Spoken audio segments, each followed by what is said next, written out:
What's going on, y'all? You are listening to episode 3 of the Vision Room Social. I am gathered here by my beautiful sister. Yes. Are you going to pray? You can pray a sentence? No, I thought you maybe were. We are gathered. Yeah. If you want to open your Bibles, this is my sister, Destiny Crockett. I wanted you on. Just for those of you who don't know, she has been super influential in, at least in my worship experience and in my walk with God. I moved to Tulsa about 2-3 years ago. I think I have mentioned that I'm a musician, but I actually lead worship for church. And before I crossed paths with Destiny, I was just playing guitar, I was singing, and that was about it. But Destiny really impacted the way that I think about structure and organization and vision and planning. And so little details of, like, we have the little coaster, got the little toys, I don't know, a lot of things that I wouldn't have thought of before. Destiny opened my mind to that. So Destiny, welcome. Wow. Thank you for coming on the pod. Thank you for having me. This is really, really cool. This is awesome. I love you, dude. You said 2-3 years ago?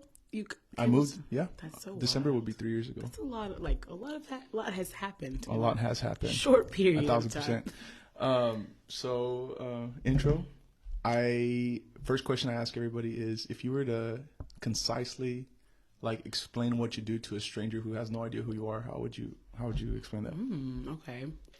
Well, I do a few things. So my main gig, I guess, I'm a worship leader at Transformation Church. Shout out to you, all the things. Yeah.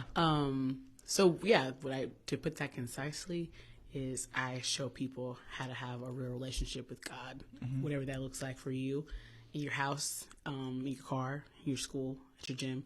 One of our music director makes fun of me all the time because when I lead worship, I always say I name different places, but it's the goal is not for you to just experience this at church. It's for you to take it home with you. So I help people find God at home, in the living room, by themselves, whatever that looks like.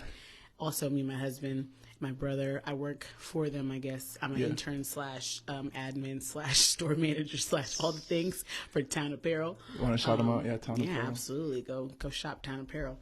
We fumbled. We didn't wear any Town stuff. That's crazy, right? I'm almost always wearing some sort of Town item. It's because it got cold and I wasn't expecting that. That's true. I was in Texas yesterday and it wasn't this cold, so today I didn't know what to put on my body, so I just quickly got dressed. But usually always at least one Town item. So that's me. So worship leader / apparel. Yeah, / BTS, make it happen behind cool the scenes. Kid. Dude. You're working at a Transformation Church right now. For a lot of people who don't know the journey, can you kind of share how that started? Because you've been there for forever. Yeah. It's crazy. We just came back from what we call our staff advance. We don't call it a retreat because we're advancing. And almost everyone there, we had a moment where people stood up that had been there less than 2 years, and it was 70% of the room. And it's just crazy. So I've been there since 2011. And what was I doing in 2011? What were you doing? You were in high school in 2011. Freshman. To be fair, I had recently graduated. I'm not that old, okay?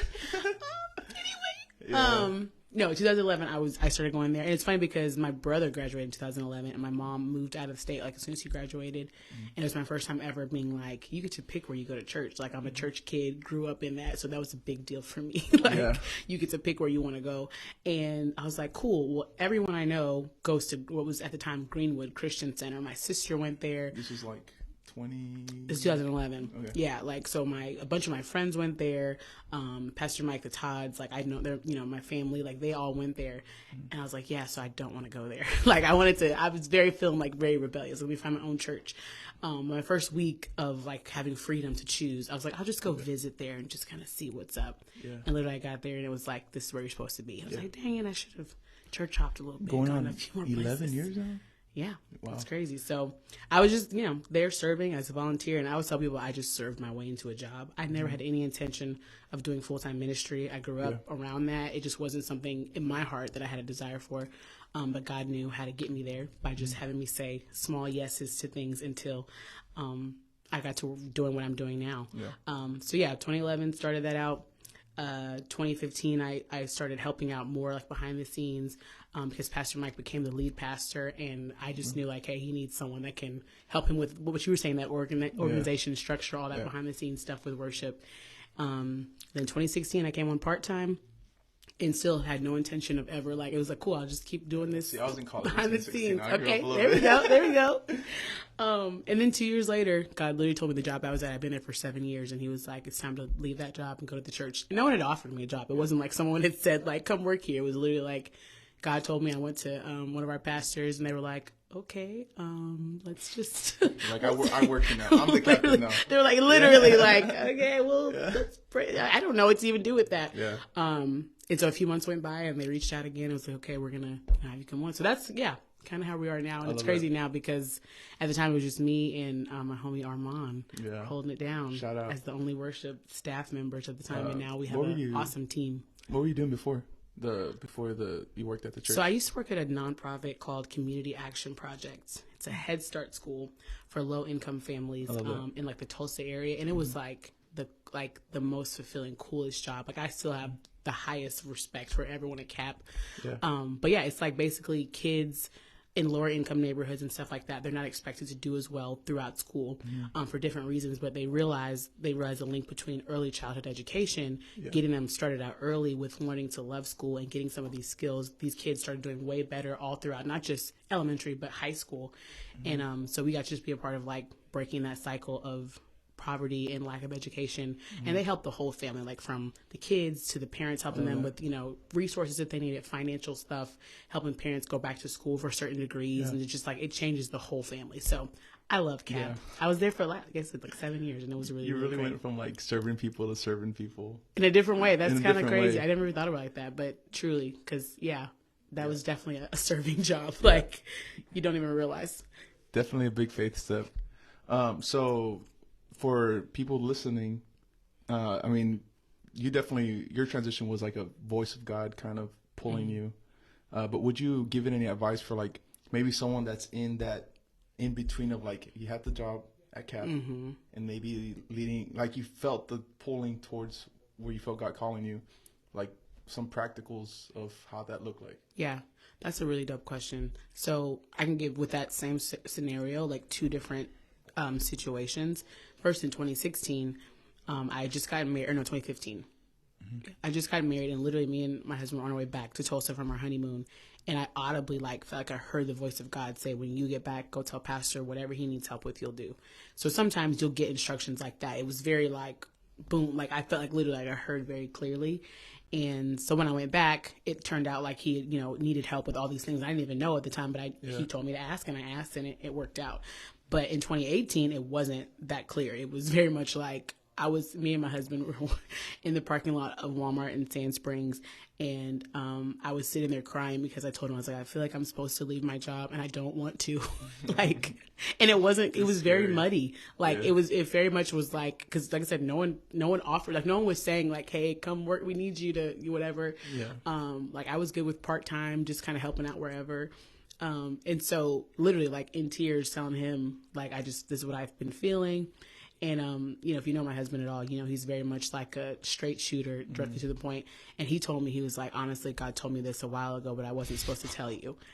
And it was like, what? Like, but if he had told me, like literally, but if he had told me a year before, heck, maybe a month before, I might have been like, no, absolutely not, freaking out. Like it had to be that specific moment. And so something that's very clear, like I said, that first instruction.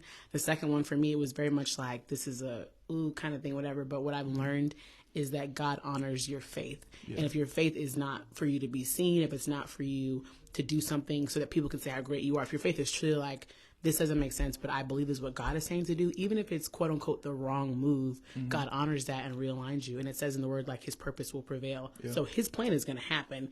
We get so caught up sometimes in like, well, what if this is not the right, like if your heart, your faith is that I believe this is what God said, he's going to honor that. And just make sure you have people around you that you submit to, that you share with, that it's not just you making all these decisions. Like for me in that moment, it was, my husband, like in the Walmart parking lot. But for you, it might be a friend, it might be a pastor, a teacher, like whatever. So I think when it gets a little murky, make sure it's not just only you out there just saying like, God told me to go to this job. Just kidding. Told me to go to this place. Just kidding. Told me to move to Mexico. Just kidding. Accountability, but like in the loving way. Yeah, absolutely. Yeah. And when we wrap up this episode, we're going to need a timeline for Destiny's. We got the 2011, we got the 2015, the 2016, the 2018. I'm very big on like the dates and the times and like the specific, helps my brain just like, wow, that's crazy. That was old school Pentecostal 10 years church. ago. Like, that was... The Lord said on this exact day at this time.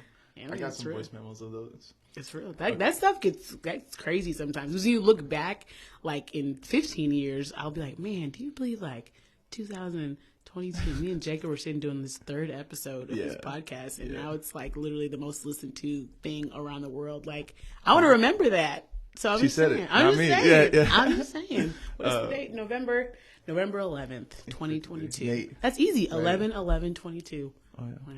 That's crazy. The Lord is good. Okay, halfway point. Long-standing tradition. If this is your first time listening, I'm going to explain what it is. If you've listened to episode 1 and 2, you already know. Cash App Challenge. I'm going to ask you either an inside joke or trivia question that I have the answer written down here in my notes. If you get it right, I cash out you $5. Where is it in your notes? And then if you get it wrong, you cash out me $5. So we're going to do for you. To be clear, I didn't agree to this ahead of time, so we'll see. They don't know if you cash out me or not. So. Oh no, I'm a woman of my word. I'm just saying. I just want to be known that I didn't agree to this ahead of time. I'm sorry. Okay. I warned you. Okay, maybe I didn't. That was my bad. But we're gonna do a little tribute to your husband. Oh. Hip hop MC. So in 20 seconds, can you name 5 tracks off his "This Life, Bro" album? That is so mean of you. Oh my gosh. Okay. I am the worst with song titles, and I'm the worst with what songs go on which albums. So that's really terrible. Okay. This Life, Bro. I'm pretty sure that, oh my gosh, it's so bad. I think Link in My Bio. Okay, that's one. Bio is in one. Yeah, you got it. There's a song with Dom. Ride 2.0 is on there. I think Ride 2.0 is a Country Grammar album. Country Grammar's on an album. No, but the album that with Country Grammar. With Country Grammar. Crap, man. Okay. I don't know. Witness is on there. 3 more, homie. Oh my gosh. Okay. Lincoln Bio, Witness. The song that Josh knows, problems. Okay, problems. You are stressing. I am. I'm telling you, like, I'm so bad at titles. We're like past the 20-second mark. Yes, we are. And at this point, I will give you $5, but I just have to name 5 songs regardless because this is terrible. I'm sorry. Okay. I did you dirty. No, this was fantastic. This was the best. Problems, Lincoln Bio, Witness. Oh my gosh, I was about to say Static Shock, and that's on Paris's album, and it's just one of my favorite songs from that project. Wow. Well, out of stress, I realize I'm not going to get the rest of these. I have some written down. So it's Problems. You got me. Witness. What do we know? Apart. Lincoln Bio. Apart. What do we know? I should absolutely have named those. Those are like iconic MC songs. Apart is like my favorite one. MC, if you're listening, we love you, bro. MC, if you're listening, I apologize. You just give him a hug when you get home. That's great. That was a really good one. Okay, transition to today. Still working at Transformation Church. What's up? Do you have any endeavors like outside of that? Because I saw you do. You did a show maybe about a year ago.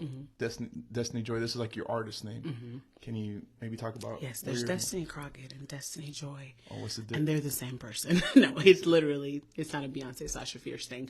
Yeah. I just really I feel like Destiny Joy sounds cooler than Destiny Crockett. But that's like your artist. Yeah, but I really like in general because it's actually my name. It's not like a made up cool name. Yeah. I got named a cool name, I guess. So yeah. Shout out to Mama Vinette.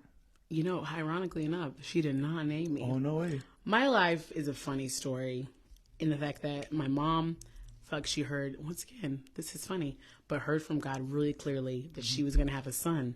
And I have an older sister, and then there's me and my brother. So she's going to have a son. God gave her the name, all the things. And this is in the 90s, so like we didn't have all the technology we have now. So all the like ultrasounds and all that stuff, I guess I never turned around. So they were just like, well, this must be the son we were promised. And then I was born, and everyone was shocked on October 14th, 1991, which is hilarious. So she did not name me. My godfather named me, actually. Tommy Todd. Fun fact. So anyway, Destiny Joy. Yeah, Destiny Joy is. From that. Okay, so Destiny Crockett, Destiny Joy, same person. Yes, one and the same. So the goal for me was just like once I decided this was really for real, because like I said, this was none of these things were in my plans as far as ministry, even doing music personally. Like even once I said yes to ministry, I still hadn't said like I want to be an artist myself. So once I really realized like, okay, God, this is really what you're calling me to do, I was like, let me just figure out who I want to be. And I just thought Destiny Joy. That's the name. It's like it's speaking life, it's speaking purpose, but it's actually my name, which is cool. Yeah. So whether it's my own personal stuff, whether it's someone else's project, like that's Yeah. Unless I'm Lisa Splash, which is a whole separate thing. Another podcast? If you're a Paris Careers fan, you'll know that. Shout out. Do you have like any? Because right now, I know you had Version 2 conference recently. You recorded on some worship songs, so maybe like people can be looking out for you on whenever that comes out. But do you have any stuff that you're maybe trying to work on yourself? Yeah. So, you mentioned it earlier, but last year I did my very first like just me like a show. I still need my shirt from that. I literally, I should have, but I didn't expect like. And so all the like regular people sizes, I literally have I think like 2 like extra smalls still left. Which if you like to wear a little crop top, I could totally get that to you. Next episode, yeah. I fit like one arm in there, but I wear like 2 eggs. But yeah, so when I did that, the goal was just like just once again a faith step for me, like not that I'm hiding, but not hiding behind Transformation Church or being someone else's background, but whatever it is, like really doing things by myself. So I had an original song that I debuted there, and I'm just going to put it out there. I put it on Instagram, but it's also here. A friend of mine, Caleb Sean. He's actually coming on the pod like later in the season. Okay, well, if he's there before the end of the year, you can bring this up if you'd like. But we have a bet that if I do not do something with this song that I did last year, that it belongs to him. So I have until December 31st to record it. It doesn't have to be released, but I have to record it. Yeah. Yes. So I'm just putting it out there because once again, woman of my word. Also, I got to cash up you your $5. Once again, I'm sorry, man. So sorry. But yeah, so that's what I've been working on. Like not obviously, but for me right now, I've been having a lot of personal stuff going on. Just going through like treatment and stuff like that. So that kind of slowed me down. But at the same time, it's not for me. Yeah. I'm not speaking for anyone else because everyone's situation could be very different with this. Yeah. But I've been able to like be active and do stuff. So I definitely, man, you did better than I did. God is the one. That's what I'm saying. Everyone's experience is different, and I'm just grateful for the grace I've experienced. But all that being said, though, December 31st, 2022, 11:59 p.m. I have to have done something with that song. Doesn't mean the song's going to be out by then. Yes, but it will be soon after that. So so that's my goal. It's in the next few months, like start working on personal stuff. I love that. And at the same time, like TC, like the art stuff is coming out, which is just really exciting because that's been a long time coming. And so I'm glad that we're finally, like God's letting us release this because it's exciting. Yeah, it's crazy for me being like seen in the writing room what like some of the songs started off as and what they ended up being. Almost 2 years ago. Dude, that's wild. That's crazy. Yeah. Also, I just mad props because I talked about this in the last episode about my journey fighting cancer, and that took me out. And you're killing it. I wish I could say I am like it just, and I don't want to be like the little fake church like, but like truly like it doesn't make any sense. But God has just really been graceful and gracious, and like our prayers have been like minimal to no side effects, no suffering. And that's what God's met us so far. So we're about halfway through this journey. I love that. Give or take, you know. And so we're just praying for the same thing the rest of the way. What's something that you've like learned going through? Lead us. My God. What's something you said you shared your... You want me to go first? Yeah, go ahead. Because there's so many things you could say. Yeah. Biggest one for me was that I learned, like I felt the tangible love of God coming towards me this way. Yeah. Because, I grew up in church, so... very much so of the like you have to go to church every Sunday, you have to read your Bible, you have to pray, you have to sing, you have to do all these things, and at the state that I didn't have the strength to do that. Like all the breath I had, if I woke up, I'm lucky that if I got to eat that day. So that was when I felt God come towards me.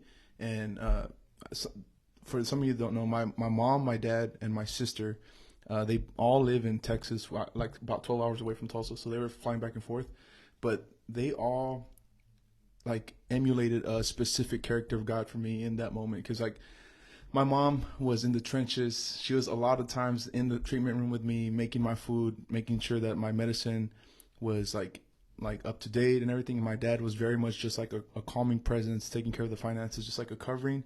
And then my sister, she took the shift of my night nurse, and so she was there praying for me in the middle of the night, or like she was, for some weird reason, like the most comforting thing to me when I was like crying. And so my mom, Jesus, was showing like in the trenches, wow. in there with us, sharing the suffering side by side. My dad, the Father, Right. just a covering, present. And then my sister, the Holy Spirit, in the dark, when no one was listening so to me, dope. like in the crying, the comforter, bruh. And I was like, there's nothing that like I can do. Like God came this way. Yeah. So it just gave me this whole new crazy kind of confidence to pursue God and consider myself a follower of the way, as I like to call it.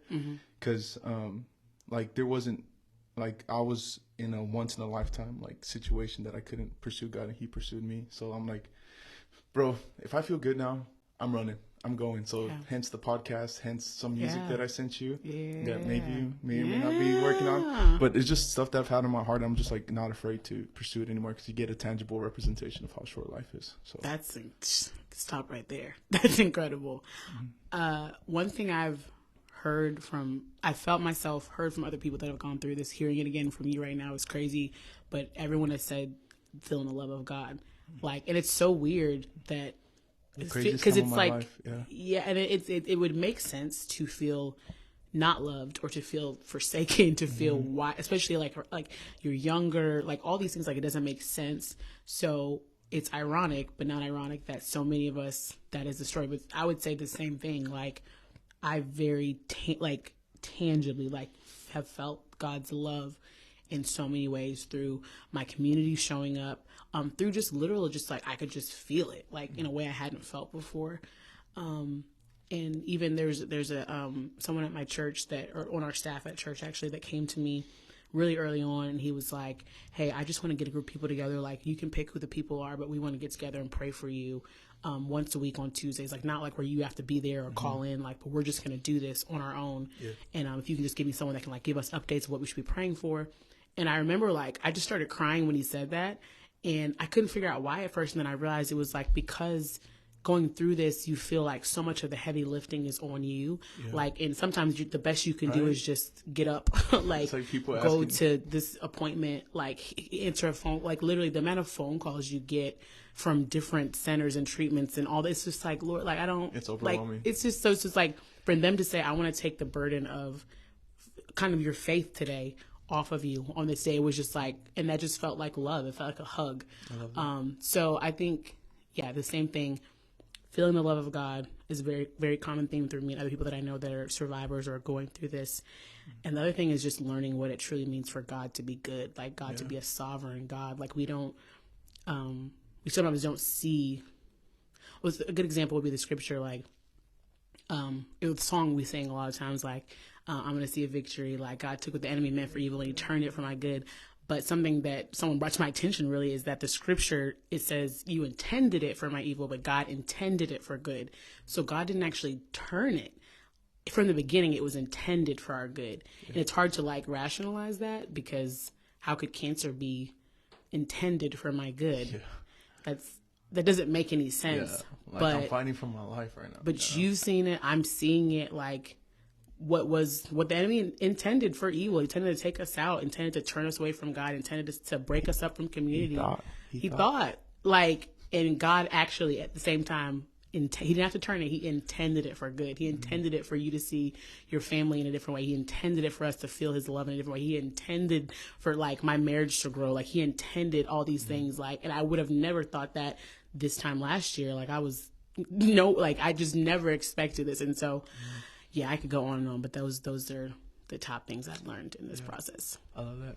I'm praying for you still. Thank you. We're I making need it. Thank you. I got you. Okay, wrapping up the pod. This episode's been really good. It's been really good. Do you have any advice for anyone that is maybe about to jump into a ministry job, or someone who like is maybe thinking about doing their own music, they're doing their own vibe, like if you were to speak like from your experience into that, like just to close? For the first one, anyone that feels called to ministry, working in a church, working in ministry type jobs, you make the decisions for what's priority for you. Every church, everything is different, every process, whatever. But one thing that is a common denominator is that everything you do is important. So it's hard to like separate, like it seems like, you know, a volunteer needing you or the work you're doing, everything is so important that it feels like you can't make space for yourself or for your family or take breaks. But realizing important is not necessarily priority. So my priority is me and my husband and my relationship with God, not necessarily in that order, but those three things. But what I get to do is important, like all the time, like every, you know, picking a set list for what people are going to sing together on a Sunday and going to be with a volunteer that's at the hospital because something's happening in their life. Like those things are also important, but I have to make sure my priorities are taken care of. So for a lot of people in ministry, especially creatives in ministry, Sabbath. Yeah, like rest. Making sure those things are a priority. Like you're making you a priority, like that Sabbath, that rest, your family, setting those boundaries, because some churches, you know, they have that set up for you and some don't, or some have it set up, but if you don't make yourself hold to it, you won't. So like that would be my top advice for anyone entering ministry. Those things are important because that's how people get burnt out and they don't have to. Because you feel called to it, you're called to it, you know? Okay, to close, do you have anything you want to plug? Follow at Enjoy Destiny. Is that your Instagram? Yeah, you can follow me if you like. I feel like lately I've not been posting she don't at post all. at all. At all, but I be watching. I mean, if people wanna, you be watching. I do. I really do. I watch, but I don't post. Yeah, but follow me at Enjoy Destiny. Go shop Town Apparel. Yeah. Okay. What's the handle? I Town University Co. Town University Co. Or no, it's Town Apparel. That's our website. Sorry. Oh, yeah. I'm pretty sure if you like Google it or Instagram it, it'll come out. You'll find it. You'll definitely find it. Yeah, that's all you want to plug. Yeah. Catch Destiny occasionally at Transformation Church. Yeah, I'll be there. We open. Come through. Yeah. Love you, dude. I love you for real. Yeah. It was great. I'll see you later. I got things that I'm giving in advance.